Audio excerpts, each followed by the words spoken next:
She said I was crazy. Then her phone lit up. I used to think we were the definition of normal. 30-something, 2 kids, beige 2-story in a quiet Ohio suburb. We did Costco runs on Saturdays, NFL Red Zone on Sundays, complaining about the mortgage and laughing about how old we felt by 9 p.m. From the outside, we were fine, boring in a comforting way. But looking back, the red flags were there. Little things. She started guarding her phone like it was a newborn. Screen always face down. New passcode I must have forgotten. Late work happy hours, even though she hated her coworkers. A sudden obsession with going to the gym alone. I told myself, this is just what marriage looks like after 10 years. People change. I didn't want to be the paranoid husband. The night everything broke, it was stupidly simple. We were on the couch, Sunday night, half watching a game. She was scrolling TikTok, or that's what she said.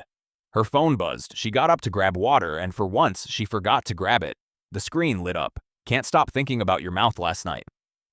I froze. For a second, my brain literally refused to read the words. Then another message, same number.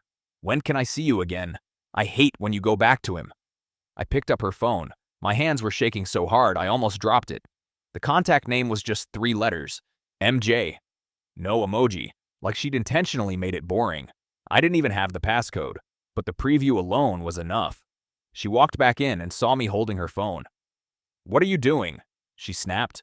I just turned the screen toward her. Who's MJ? Her face changed for half a second. Panic, then it hardened. Wow, she said. You're reading my messages now? Seriously? Who is he? It's a client, she shot back. We joke around. You're blowing this out of proportion. Can you not be weird for once? Clients tell you they hate when you go back to him? My voice cracked on the word. She rolled her eyes. God, you always twist everything. Maybe if you paid attention to me instead of your fantasy football, I wouldn't need someone to actually talk to. There it was. The flip. I felt heat rush up my neck. So there's is someone. I didn't say that, she snapped. You're hearing what you want. You've been distant for years. You never help with the kids. You're always tired. What did you think would happen? I laughed. It came out ugly. Cheating is my fault now? She crossed her arms. Her face went cold, like I was a stranger. I'm not doing this with you. You always need drama. You saw 2 texts and built a whole affair in your head. This is why I don't tell you anything. I asked for her passcode. No, she said instantly. You don't get to violate my privacy because you're insecure. Insecure people don't get sexts from strangers on their spouse's phone, I said. Cheaters do. She started grabbing a blanket, the remote. Anything to avoid my eyes. If you're going to accuse me no matter what I say, then yeah, I'm done. You've been emotionally checked out for years and now you want to play detective? Grow up. I went quiet, and something in her relaxed like she thought she'd won. That's when the phone buzzed again. New message, same number. We both saw it. Did he suspect anything? Last night was worth the risk. No way to spin that. No way to call that a joke. Her face went white. Then she snapped, Don't you dare judge me. You have no idea what it's like being married to you. That hurt more than the text.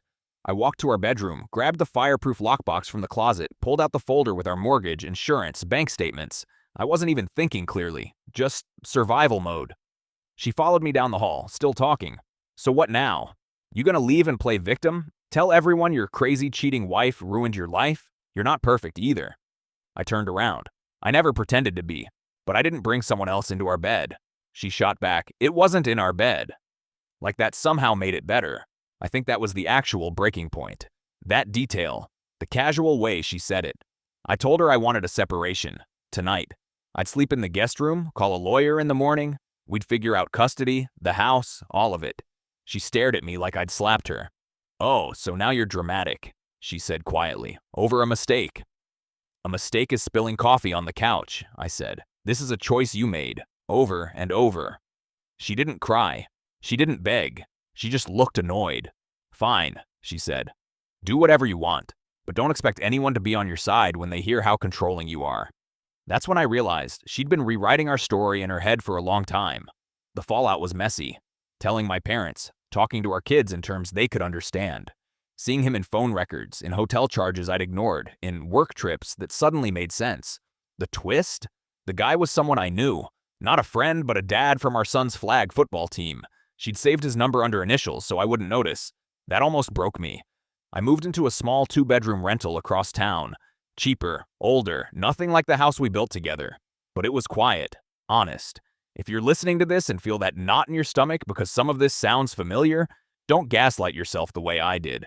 People who love you don't make you feel insane for asking basic questions. My advice?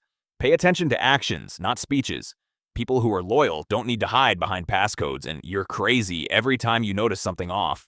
I thought losing my marriage would destroy me. It didn't. It just stripped away the lie I was living in. Walking away wasn't the hardest part. Admitting I'd ignored the truth for so long was. But I'm finally free enough to tell the story without shaking. What would you do here? Comment and subscribe.